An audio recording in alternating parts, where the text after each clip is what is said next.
Hey guys, this is your friend Tapasya Bhati, and today in this video I am going to continue part 2 of tenses. And in the first video I have told you about present indefinite tense, and now in the second part of tenses I will tell you about past indefinite tenses. So let's go through the video. सबसे पहले हम देखते हैं कि past indefinite tense की पहचान क्या होती है। जिन सेंटेंस के लास्ट में ता था, ती थी या ते थे आता है उनको पास्ट इंडेफिनिट टेंस कहते हैं, या फिर जिनके लास्ट में आ, ई या फिर ए की साउंड आती है वो भी पास्ट इंडेफिनिट टेंस होते हैं। जैसे मैंने खाना खाया, इसमें लास्ट में आ का साउंड आ रहा है, या फिर वह स्कूल गए, इसमें ए का साउंड है, या फिर मैं कहानी पढ़ती थी या उसने अंग्रेजी सीखी। इन सभी सेंटेंस को पास्ट इंडेफिनिट सेंटेंस बोलते हैं। अब पास्ट इंडेफिनिट सेंटेंस का स्ट्रक्चर क्या होता है? इनका स्ट्रक्चर होता है सब्जेक्ट प्लस वर्ब की सेकंड फॉर्म प्लस ऑब्जेक्ट। हम सबको पता है there are 3 forms of verb, लेकिन जो वर्ब की सेकंड फॉर्म है वो सिर्फ इसी सेंटेंस में यूज होती है। वर्ब की सेकंड फॉर्म का और कहीं भी यूज नहीं है। मैं आपको एक एग्जांपल से बताती हूँ सिंपल पास्ट टेंस कैसे यूज करते हैं। जैसे मैंने खाना खाया, इसमें सब्जेक्ट है आई और वर्ब है खाया। ईट की second form ate and object है food. I ate food, as simple as that. Next example देखते हैं। आपने अंग्रेजी सीखी, यू लर्न की second form learn and English, you learn English.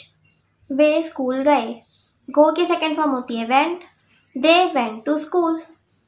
Next है मैंने कहानी पढ़ी, इसका सेंटेंस है आई रेड स्टोरी। रीड की तीनों फॉर्म में सेम ही स्पेलिंग आती है, बस प्रोनाउंसिएशन का डिफरेंस है। फर्स्ट फॉर्म में रीड को रीड बोलते हैं, सेकंड एंड थर्ड फॉर्म में रेड बोलते हैं। So I read story. So I hope आपको सिंपल पास्ट टेंस समझ में आई है। If you have still any doubt you can ask to me in the comment section below. तो अब हम देखते हैं नेगेटिव सेंटेंस। इसका स्ट्रक्चर होता है subject plus helping verb plus not plus verb की first form and plus object. And you have to remember इसमें हेल्पिंग वर्ब में सिर्फ डिड लगता है, हैज़ हैव हैड इसमें कोई हेल्पिंग वर्ब नहीं लगेगी, सिर्फ इसमें डिड लगेगा। अब एक एग्जांपल से समझते हैं। मैंने खाना नहीं खाया, आई डिड नॉट ईट फूड।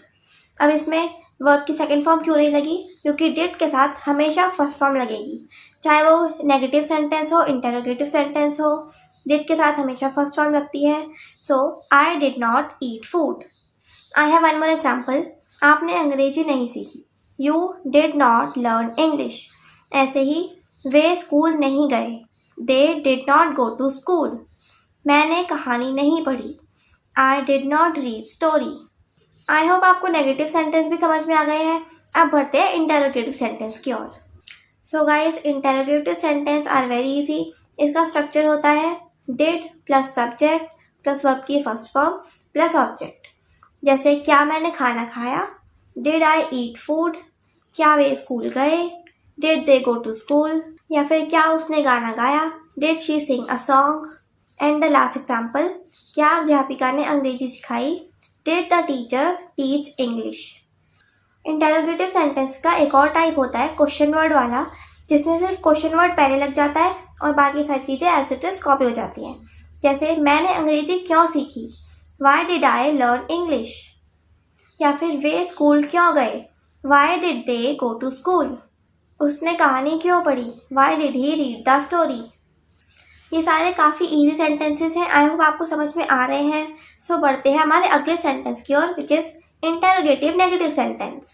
तो सबसे पहले मैं आपको इंटरोगेटिव नेगेटिव सेंटेंस का स्ट्रक्चर बता देती हूँ। सबसे पहले आएगा क्वेश्चन वर्ड, फिर हेल्पिंग वर्ब, फिर subject plus not plus verb की first form and then object.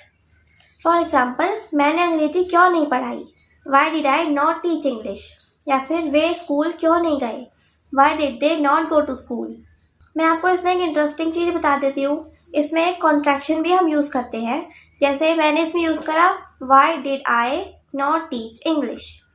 तो इसमें जो मैंने डिड और नॉट अलग अलग लगाए हैं, आप इनको जोड़ के भी बोल सकते हैं। जैसे डिड और नॉट को प्लस करके बनता है डिडंट, और डू और नॉट को प्लस करके डोंट। वैसे आप इस स्ट्रक्चर में बोल सकते हैं Y didn't I teach English. इसका मतलब यही रहेगा कि मैंने इंग्लिश क्यों नहीं पढ़ाई। ऐसे कई सारे कॉन्ट्रैक्शंस होते हैं। मैं आपको एक सेपरेट वीडियो में सारे कॉन्ट्रैक्शन सिखाऊंगी। अभी के लिए इतना ही। I have tried my best to clear all your doubts, and if you have still any doubt, you can freely ask to me in the comment section below. And if you have really liked this video, do subscribe my channel and press the bell icon. And till then, stay healthy, keep learning.